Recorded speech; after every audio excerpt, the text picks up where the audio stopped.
दोस्तों, क्या आपके पास लेबर कार्ड है या आप लेबर कार्ड बनाना चाहते हो यानी कि श्रमी कार्ड? तो दोस्तों आप बिल्कुल ही सही वीडियो के अंदर आए हो, क्योंकि इस वीडियो के माध्यम से मैं आपको लेबर कार्ड से मिलने वाली सरकारी योजनाओं के बारे में बताने वाला हूँ। यानी कि अगर आप लेबर कार्ड बनाते हो या आपके पास लेबर कार्ड है, तो आपको किस-किस सरकारी योजना का फ़ायदा मिलने वाला है और आपको कितने रुपए दिए जाएँगे, सारी जानकारी आपको बस एक ही वीडियो के अंदर मिलने वाली है। इसलिए वीडियो को शुरू से लेकर अंतिम तक ज़रूर देखिएगा। तो दोस्तों सबसे पहले आपको इस साइट पर आ जाना है। अगर आप अधिक जानकारी लेना चाहते हो तो इस साइट पर आ सकते हो, वरना मैं आपको यहाँ पर वीडियो के माध्यम से बता दूंगा। यहाँ पर दोस्तों आप यहाँ पर देख सकते हो, सबसे पहली योजना आपको श्रमिक कार्ड पे मिलने वाली है, प्रधानमंत्री श्रम योगी मानधन योजना। यानी कि एक ये प्रधानमंत्री जी के द्वारा शुरू की गई एक ऐसी योजना है जिसके माध्यम से आपको पेंशन योजनाओं का लाभ दिया जाता है। इसमें आपको कई फायदे मिलते हैं, जैसे कि 60 वर्ष की आयु तक प्राप्त करने के बाद आपको रुपए दिए जाते हैं। लाभार्थी 3,000 रुपए मासिक सुनिश्चित पेंशन प्राप्त करने के लिए हकदार होते हैं। यानी कि अगर आप ये कार्ड बना लेते हो तो आपको 3,000 रुपए प्रति महीने दिए जाएंगे। और उसी के साथ दोस्तों आपको लाभार्थी की मृत्यु होने पर पति और पत्नी 50% की मासिक पेंशन के साथ पात्र होते हैं। यानी कि अगर मृत्यु होने पर आपके परिवार को 50% तक की पेंशन सरकार की तरफ से प्रोवाइड करवा दी जाएगी। यदि पति और पत्नी दोनों इस योजना में शामिल होते हैं तो संयुक्त रूप से 6,000 रुपए मासिक पेंशन के लिए आप पात्र हो चुके हैं। यानी कि अगर आप दोनों ही से ये कार्ड बना लेते हो, आप पति और पत्नी दोनों अगर आप ये कार्ड बना लेते हो, तो आपको महीने के 6,000 रुपए सरकार की तरफ से बिल्कुल मुफ्त में दिए जाएंगे। उसी के साथ दोस्तों सरकार के द्वारा कई योजनाएं हैं। अगली दोस्तों योजना की तरफ बढ़ते हैं। अगली योजना है व्यापारिक और स्वरोजगार व्यक्ति के लिए राष्ट्रीय पेंशन योजना।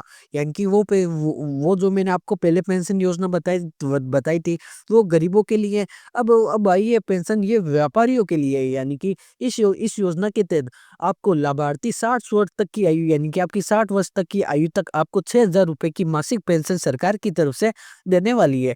यानी कि इस योजना के लिए अगर आप अप्लाई करवाते हो तो आपको 60 वर्ष की उम्र तक आपको 3,000 रुपए प्रति महीने सरकार की तरफ से दे दिए जाएंगे। अब इस योजना के लिए पात्रता क्या होनी चाहिए? यानी कि अगर आप इस योजना के लिए आवेदन करवा लेते हो तो आपको किस किस प्रकार की सरकारी पात्रता की आपको पूरी करनी होगी? तो दोस्तों सबसे पहली पात्रता है भारतीय नागरिक होना। उसी के बाद दूसरी पात्रता है दुकानदार या मालिक, जिनके पास छोटी या बड़ी दुकान हो, या होटल हो, या रेस्टोरेंट हो, या जैसे कोई भी अगर आपके पास कोई दुकान होनी चाहिए। उसी के साथ आपकी आयु 18 वर्ष से 40 वर्ष के बीच में आपकी आयु होनी चाहिए। इसी के साथ दोस्तों आपकी आयु 18 से 40 वर्ष होनी चाहिए। इसी के साथ आप ईपीएफ, यानी कि ईपीएफ जैसी कई योजनाएं, इसमें आप शामिल नहीं होने चाहिए। यानी कि आपने पहले को भी किसी अन्य योजना में फार्म नहीं भरना होना चाहिए। उसी के साथ आपकी वार्षिक कारोबार 1.5 करोड़ रुपए से अधिक नहीं होना चाहिए। यानी कि अगर आपकी होटल है, आपका रेस्टोरेंट है, उसकी वार्षिक वार्षिक यानी आईटीआर होता है, वो 1.5 करोड़ रुपए से अधिक नहीं होना चाहिए, इसके अंदर ही होना चाहिए। अगर आप ये पात्रता रखते हो तो आप बड़ी ही आसानी से इस सरकार के द्वारा इस योजना के तहत आप पात्रता करवा सकते हो। और उसी के साथ आप अप्लाई करके आराम से 60 वर्ष की उम्र तक 3,000 रुपए पेंशन ले सकते हो। इस योजना में अप्लाई करने के लिए मैंने एक अलग से वीडियो बना रखा है, और मैं जो भी योजना बता रहा हूँ सभी का एक अलग सेपरेट वीडियो लाऊंगा, जिनके माध्यम से आपको अधिक जानकारी मिल सके। इसलिए वीडियो को लाइक करके चैनल को भी सब्सक्राइब जरूर कर लीजिएगा। अब अगली योजना की तरफ बढ़ते हैं। तो दोस्तों अगली योजना है प्रधानमंत्री जीवन ज्योति योजना, यानी कि PMJJBY। यह योजना सरकार के द्वारा शुरू की गई है। इस योजना के माध्यम से आपको किसी भी कारण से मृत्यु होने पर 2 लाख रुपए आपको सरकार की तरफ से दिए जाते हैं। और इस योजना की सबसे खास बात है, आपको यानी कि आपको हर साल 436 रुपए सरकार को दिए देने होंगे। यानी कि अगर आपकी मृत्यु हो जाती है किसी भी दुर्घटना के कारण, तो आपको 2 लाख रुपए आपके परिवार को दिए जाएंगे। अगर इस योजना में आप पात्रता अगर आप अप्लाई करवाते हो तो आपको 436 रुपए हर साल आपको सरकार को प्रीमियम देना होगा, तभी आपका एक इंश्योरेंस करवाया जाएगा। इस योजना के लिए पात्रता बहुत ही कम रखी गई है। यानी कि आप भारत के नागरिक होने चाहिए, और आपकी 18 से 50 वर्ष की आयु होनी चाहिए, और आधार के साथ जनधन बचत खाता आपका होना चाहिए। उसी के साथ सहमति बैंक खाते में आपका इस सूरत डेबिट, यानी कि डेबिट आपका अकाउंट होना चाहिए। अगर आप ये पात्रता रखते हो तो आप बड़ी आसानी से इस योजना में अप्लाई करके अपने 2 लाख का इंश्योरेंस बहुत ही आसानी से करवा सकते हो। अब दोस्तों अगली योजना की तरफ बढ़ते हैं। अगली योजना है प्रधानमंत्री सुरक्षा बीमा योजना, यानी कि पीएमएसबीवाई। ये योजना भारत सरकार के द्वारा शुरू की गई है। इस योजना में अगर आप अप्लाई कराते हो तो आपको किस प्रकार के फायदा मिलने वाले हैं? तो दोस्तों इस योजना के तहत दुर्घटनावश मृत्यु या पूर्ण विकलांगता के लिए जोखिम का कवरेज 2 लाख रुपए तक का, अधिक विकलांग के लिए 1 लाख रुपए सरकार देती है। इसमें प्रीमियम आपको बहुत ही कम सरकार को देना होता है, यानी कि 20 रुपए प्रति वर्ष। ये हर कोई दे सकता है। 20 रुपए आपको प्रति वर्ष सरकार को देने हैं और आपको 1 लाख रुपए या 2 लाख रुपए तक का आपको कवर सरकार की तरफ से बिल्कुल फ्री में दिया जाता है। अगर हम इसकी पात्रता की बात कर लेते हैं, यानी कि अगर आप इस योजना के तहत पात्रता यानी कि अगर आप इस योजना के तहत यानी अप्लाई करवाते हो तो आपको किस प्रकार की पात्रता चाहिए, तो उसकी बात कर लेते हैं। आप भारत के नागरिक होने चाहिए और आपकी आयु 18 से 70 वर्ष के बीच में होनी चाहिए। उसी के साथ आपका एक जनधन खाता होना चाहिए और आपका बैंक में डेबिट अकाउंट होना चाहिए। अगर आप ये पात्रता रखते हो तो आप बड़ी आसानी से प्रधानमंत्री सुरक्षा बीमा योजना के तहत अप्लाई करवा के अपना जोखिम दुर्घटना बीमा करवा सकते हो। अब अगली योजना की तरफ बढ़ते हैं। तो दोस्तों अगली योजना है अटल पेंशन योजना। ये भी भारत सरकार के द्वारा शुरू की गई है। इस योजना में अप्लाई करवाने के बाद आपको कई प्रकार के लाभ दिए जाएंगे, यानी कि आपको असंतः इच्छा अनुसार 1,000 से 5,000 रुपए की पेंशन आप आसानी से प्राप्त कर सकते हो, या वह आपकी मृत्यु के बाद पेंशन की संचित राशि भी आप प्राप्त कर सकते हो। इस योजना के तहत दोस्तों आपको संचित राशि आपकी पति या पत्नी आपकी यानी कि पति या आपके पत्नी को दे दी जाएगी।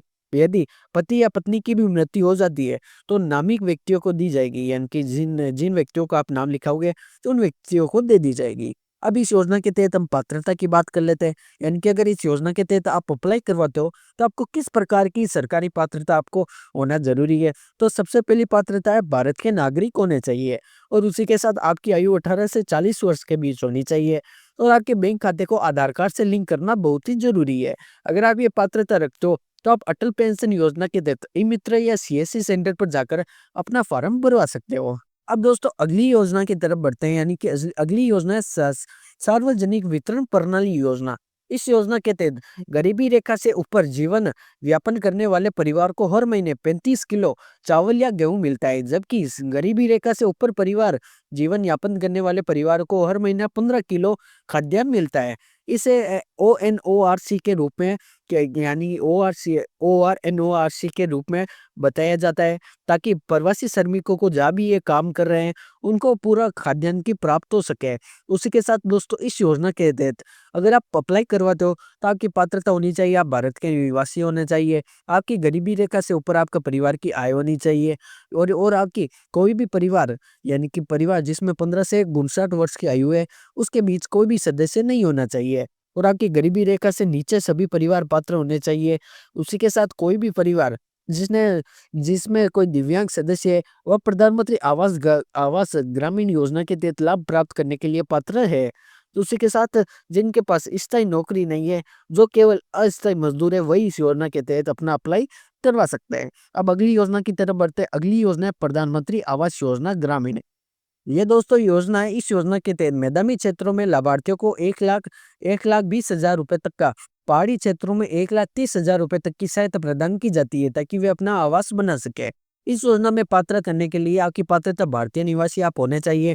श्रमिकों सहित कोई भी परिवार जिनमें से 15 से 59 वर्ष की आयु के बीच का कोई भी सदस्य नहीं होना चाहिए और कोई भी परिवार जिनमें कोई दिव्यांग सदस्य है वह भी प्रधानमंत्री आवास ग्रामीण योजना के तहत पात्र करने के लिए पात्र होने चाहिए। जिनके पास कोई अस्थायी नौकरी नहीं है, जो केवल अस्थायी मजदूर में लगे हुए हैं, वही इस योजना के तहत पात्र करवा सकते हैं। अब दोस्तों कई योजनाएं हैं जो आगे वीडियो बहुत बड़ा हो चुका है, आप देख सकते हो। तो सरकार के द्वारा बहुत ही योजनाएं जारी की जाती है, आप इस वेबसाइट के माध्यम से आके चेक कर सकते हो। मैं इसकी लिंक डायरेक्ट आपको डिस्क्रिप्शन में दे दूंगा और ये पार्ट 1 है, मैं इसका पार्ट 2 भी बहुत ही जल्दी लेकर आने वाला हूँ। इसलिए वीडियो को लाइक करके चैनल को भी सब्सक्राइब जरूर कर लीजिएगा।